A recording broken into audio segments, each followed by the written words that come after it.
I'm not going to say I told you so about RTJ and Rumley, but that was one hell of a star. We'll talk about that, plus McFadden's Outlaw win, Brad Sweet's frustrations, tensions bubbling for Indiana Sprint Week, and more. Let's go.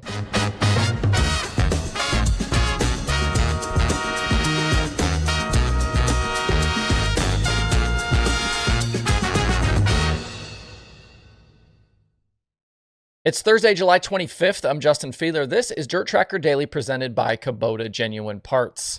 Well, I'd say the Ricky Thornton Jr. Kevin Rumley partnership is off to a pretty good start.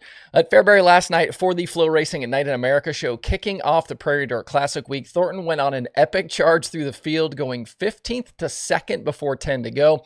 And then down the stretch to the finish, he and Shannon Babb battled it out for the win, with RTJ making a move through the middle right at the white to take the lead. The 20 RT and the 18 were nose to tail at the finish. Incredible racing out front, 21 wins now in the season for Thornton, and a pretty wild ending with RTJ not having even sat in that Rumley car before last night. I made sure to tune into qualifying live, and once Thornton timed 8th in his group, I think it was of 31 or 32 cars, I felt like that was a big sign they would probably be solid for the rest of the night. I don't know that many thought that they would charge through the field quite like they did, but with some time to tune on things before the PDC starts on Friday, I think the expectations will be through the roof for this group, and for good reason. Let's not forget that Thornton won the PDC a year ago, and Rumley won it in 2021 with Kyle Larson. For those out there that thought Rumley's car and operation were maybe a bit down this season, I'd be curious to hear how you view them today after what you saw last night. With 3 Flow Series races now complete, RTJ is back out front of the championship, leading Bobby Pierce by 9 points.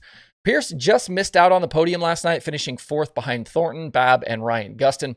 Looking ahead to the weekend, I do think that Pierce will be a factor as well. He ran 4th last night in a backup car after losing the engine in the primary car during hot laps. Those guys will bolt in a new bullet and be ready to go for Friday.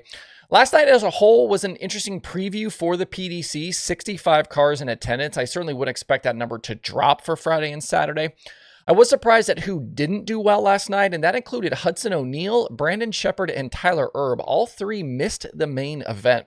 Shepard won the PDC in 2022, and Huddy has been strong since joining SSI. Those guys will definitely have some work to do before Friday. Drop me a comment, let me know who you are picking to win the Prairie Dirt Classic on Saturday night. Do you like Pierce to bag another big payday this season? Can Rumley and RTJ make it happen? Or are you looking at somebody else maybe a little further down, somebody like a Gustin or a Babb? Drop me a comment, let me know what you think. Before we move on, don't forget that we've got new sprint car shirts in stock over at shop.dirtracker.com. We did something a little bit different this time. Got some cool art made of a sprint car and a push truck. I've got sizes small through 4X. You can get one for $25. If you're a Dirt Tracker YouTube channel member, you can get 10% off merch all the time, like with this new shirt. So make sure to use your coupon code if you want to do that. And while you're at shop.dirtracker.com, you can also pick up a sticker with your order. Thanks to everybody who's already picked one up. Your orders will be in your hands very soon. I think I saw some of the stuff on the tracking things were already being delivered today. Following the High Limit Show at Lernerville on Tuesday, a busy sprint car week in Pennsylvania continued last night with the World of Outlaws at BAPS Motor Speedway. 4 High Limit drivers were in attendance that included Jacob Allen, Brad Sweet, Corey Eliason, and James McFadden. And it was a good thing McFadden was there as he picked up his 2nd victory of the season. He got around pole sitter Gio Scelzi for the top spot right at halfway and drove on to the $12,000 score. It was career Outlaw win number 12 and his first with the series since Jackson Motorplex last year. It was a good bounce back from McFadden and that Roth team after the issues at Lernerville, which included a tangle with Tyler Courtney while battling for the win. I think McFadden was probably the fastest car there and could have easily won 2 in a row. Behind J-Mac, David Gravel did indeed extend his championship advantage with the 2nd place run, and Sheldon Hodenshield rounded out the night in 3rd. Unfortunately for early leader Scelzi, he finished 16th after getting involved in a crash with Brad Sweet. Those two were racing inside the top 5 when the incident happened. Sweet ran to the back of Scelzi into turn 3, and he told Dirt Vision's Connor Wade afterwards that he lost his brakes. He said, I had them pushed all the way to the motor plate. Scelzi was able to continue, but Sweet's car caught fire in the incident, and he was done for the night. The Big Cat looked to maybe be limping around a bit after that one. Hopefully he's feeling a little bit better today. In those comments to Wade, though, Sweet also mentioned they had brake problems at Lernerville the night before, which he talked about with his team and that they didn't get them resolved.